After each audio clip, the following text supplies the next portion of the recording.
Hello everyone, I'm Lana. I must be one of the oldest people here sharing a story. There's a first time for everything. This story is being written by Riley, who was married to my grandson Joe. My late husband Matt and I raised Joe since he was a toddler after his parents died in a tragic car accident. We were the only ones left to care for him. We watched him grow and supported him in every way possible to ensure his success in life. When Joe showed up with Riley and told us they had gotten married, Matt and I were shocked. We were hurt that they had eloped right out of high school. Riley's parents had disowned her because of the wedding, so Joe brought her to our house. We took them both in and promised to help them out. Joe went to college while Riley stayed behind and took care of us. Eventually, Joe got a great job and started achieving his goals. We were proud of him, but things were about to take a turn for the worse. Shortly after Joe landed a high-level job in a cutthroat industry, he and Riley were even planning to have a child. However, a few months later, Riley arrived crying on our doorstep. She was a mess, and we didn't know what to do. When she came in, I asked, "What is going on, Riley? You look horrible. Why are you crying so much? You need to tell us what happened. You're starting to scare us." "I don't know what to say, guys. Joe has left me. He's gone." "What are you talking about, Riley?" I asked. "I'm telling you the truth, Matt. Joe is gone, and so is his stuff. He left a note saying he wants to divorce me and start a new life. He doesn't love me anymore." Riley went into a sobbing fit while Matt and I tried to wrap our heads around what we had just heard. It was bizarre and hard to believe. Joe had been growing distant from all of us, and we were planning to talk to him about it. But before we could, Riley arrived at our doorstep. Matt and I calmed Riley down and decided to talk to Joe separately. We immediately called him, praying that this was just a misunderstanding. When he picked up, Matt nervously said, "Where are you, Joe?" "I just found your wife crying on our doorstep. She's saying you have abandoned her. What's going on? Tell me this isn't true." "It's not a joke, guys. I've left her for good. Riley and I are done." Joe's voice was serious, and it was clear he wasn't joking. Matt and I were stunned. We had always thought they were happy. Joe had often said he married the love of his life. I couldn't imagine he would do this to her. "You can't be serious, Joe. Riley is your wife. You can't just up and leave for no reason." "I haven't left without any reason, Grandma. I told her in detail how I no longer love her." "What happened, Joe? Why did your feelings suddenly change? You need to tell us everything so we can understand." "I can tell you, but I don't think you'll get it." "We will try, Joe. We love you, and we want to know what's wrong. We can't let you just abandon your wife without knowing the real reason. Tell us and let us think of a solution." "Look, I don't need your permission to do what I want, but if you're so interested in knowing the truth, I'll tell you. Now that I have a great job, I can't have an average girl like Riley as my wife anymore." Matt and I were stunned into silence. We couldn't believe our little grandson Joe had turned into such a vile and shallow person. We didn't raise him to abandon people or to think this way. His words made us both very angry. "What is this nonsense, Joe? You are being downright mean and delusional. Riley is a great girl, and you are insulting her. This is not how a marriage works. Riley loves you, and you love her. That's what's most important." "That's not true. I want a better wife because I could have a better one. And guess what? I already found someone who's way better than Riley. My new girlfriend is more beautiful and successful. They don't even compare." The conversation kept getting worse with every sentence Joe said. Matt and I were getting angrier. Joe was being extremely nonchalant and admitted he had an affair. Still, Matt and I knew we had to find out more about what happened. Knowing the whole truth was important for us and for Riley. "Are you telling us that you had an affair, Joe, and you're leaving Riley to be with your mistress? Is that what you're saying? Call it whatever you want. I don't care what name you give to our relationship. The fact is, I am in love with my new girlfriend, and she is everything to me now." "What about Riley, Joe? She was everything to you too. That's what you told us when you asked for our help and blessing to get married." "I was young and stupid, Grandpa. I really should have waited before settling for an average girl. Thank God I realized my mistake before having kids with her. I would have been stuck with her for life." "I don't believe this, Joe. You're being so nonchalant about all of this. You've made a huge mistake and crossed a major boundary by cheating on your wife. You've disappointed us, Joe." "Well, I don't care. I'm happy with my new woman, so you should be happy for me too. She made me realize that I was wasting my time with an insignificant woman. She was right. She is so much better than Riley. Matt was getting very angry with Joe, and this last comment pushed him over the edge. He despised cheaters as much as I did. Joe might have been our grandson, but he was acting like a different person. He expected us to accept his new life and not hold him accountable for his actions. But we weren't willing to do that. In his anger, Matt said, "No, absolutely not, Joe. We will not be happy about what you've done, and we will never accept your new life." I had to agree with Matt. "Joe, from your words, it's clear that this woman knew you were a married man, so she wasn't in the dark about what she was doing. This is just plain wrong, and we will never accept a girl like that." "Very well then," Joe replied. "This makes things much better. My new girlfriend doesn't want me to be so close to you guys anyway. She thinks you try to control me and that I will never reach my full potential if I keep listening to you." Looks like she was right. I winced when Joe said that. The more he talked, the further away I felt from him. I used to see the essence of my son in Joe, but the man on the phone didn't even feel like he was related to me. Joe was so influenced by his new girlfriend that he was ready to cut us off for her. He actually said those words out loud, choosing this girl over the people who raised him. Tears welled up in my eyes from the sheer betrayal. I said in a shaky voice, "You will abandon us for this woman too."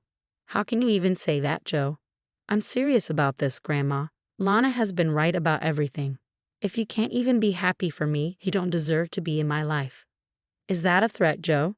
If we don't forgive you for your nonsense and accept your new girlfriend, will you cut us off?" "Yes, I actually will do that. Since you want to take Riley's side so badly, let her be your grandchild instead of me. I'm done. We raised you for 20 years, and this is how you repay us. We did our best and sacrificed a lot to make sure you were taken care of. Now we know that it was all in vain. You have turned into an absolute monster." Those were some of the last words Matt spoke to Joe. The conversation that followed is not worth mentioning. There was a lot of back and forth, and Joe ended up calling us some awful things. I knew he was hurt that we didn't accept his choices right away. But what option did we have? We weren't going to blindly support Joe's decisions just because he is our grandson.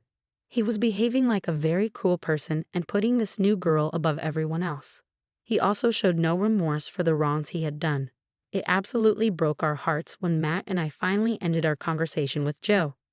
We knew one thing: Joe was beyond help now. He was adamant about cutting us off if we didn't accept his new life. He was forcing us to do something we didn't want to do. In the end, before we could even make a decision, our grandson cut us off for good. He blocked us everywhere, effectively severing all connections. Joe and Riley ended up getting a divorce after Joe didn't come back for a full year. Riley was a mess and relied on me and my husband for emotional support. We invited her into our home because she was devastated by what Joe did to her. Matt and I never regretted the decision to make Riley a part of our family. When our own grandson abandoned us, Riley was there. After she got back on her feet and became emotionally strong, she became our rock. Joe didn't talk to us for 5 years, not a single word.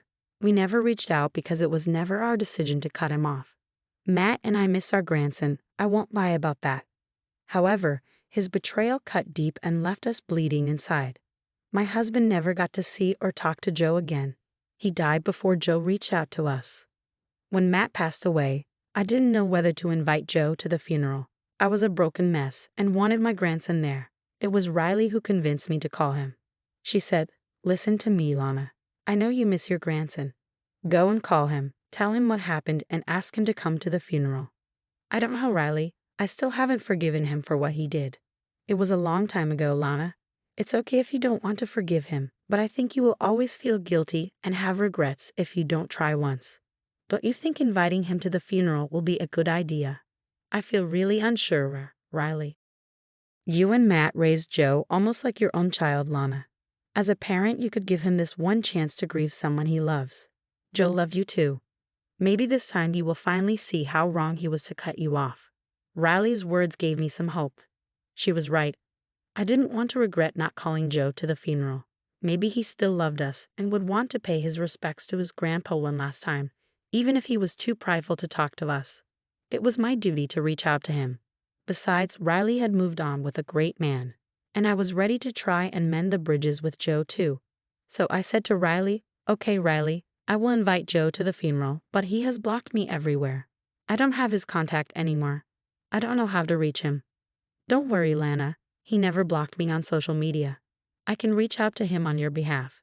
You can dictate the message and I'll type it out and send it to him. That sounds great, Riley. I hope you're right about this. I don't want to have any regrets if Joe wants to pay his final respects to his grandfather. Riley excitedly sent the text that I dictated to her. I was starting to have some hope after Riley talked to me about possibly moving on from the incident. She didn't like that Joe had boycotted us and we lost our bond with him. Sometimes she felt guilty, although none of this was her fault. She never told us not to support Joe's decision, and she didn't tell Joe to block us or leave us. Despite what happened in the past and the fact that Joe never reached out again, I was willing to take the chance. I was ready to have some closure and maybe find it in my heart to forgive him. My hopes were short-lived. The first indication came when we found out that Joe had received and seen the message, but he never replied. We had provided all the details of the funeral, so we thought maybe he didn't need more information and might still show up. Riley and I held onto a sliver of hope that he would turn up at the funeral. I was willing to extend an olive branch just to see if he had changed a little. Believe me, I really wanted Joe and me to have a relationship despite everything. I was looking forward to seeing him, but my hopes were in vain. The funeral came and went. It was a beautiful day with the sun shining brightly, a day Matt would have liked. The service was very emotional but went well. Riley held me throughout the entire time. Joe never showed up. I kept looking at the door, hoping he would arrive any minute. When I went home, the realization hit me hard. Joe hadn't bothered to show up at Matt's funeral.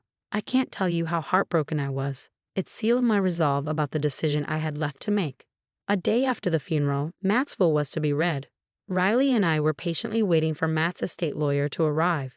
The first person to walk through the door wasn't our lawyer, it was Joe. I was dumbfounded to see him nonchalantly walk into the house with complete disregard. I said, "What are you doing here, Joe?" "What do you think I'm doing here? I heard that you're supposed to read the will today. What does it have to do with you? I'm your only grandson, in case you've forgotten. I've come to take my rightful inheritance from Grandpa." I was stunned by what Joe said. Riley was equally surprised, and his words shocked her even more. I wasn't hurt anymore. I was fuming with rage. I looked Joe straight in the eye and said, "You have some nerve showing up after 5 years and straight up demanding money. You didn't even come to Matt's funeral. Did you have any respect for your grandfather, Joe? Oh, stop the theatrics right now. There was no need for me to show up at the funeral. What would I have said anyway? It's not like I've come to reestablish anything. I've just come for my rightful inheritance. What makes you think you are entitled to anything after you abandoned us for 5 years? I'm not here to entertain your stupid questions, Grandma. Just call the lawyer and tell him to be here soon. I don't have much time." Joe's coldness made my heart boil. I was furious and wanted to throw him out immediately, but I decided to teach him a good lesson instead.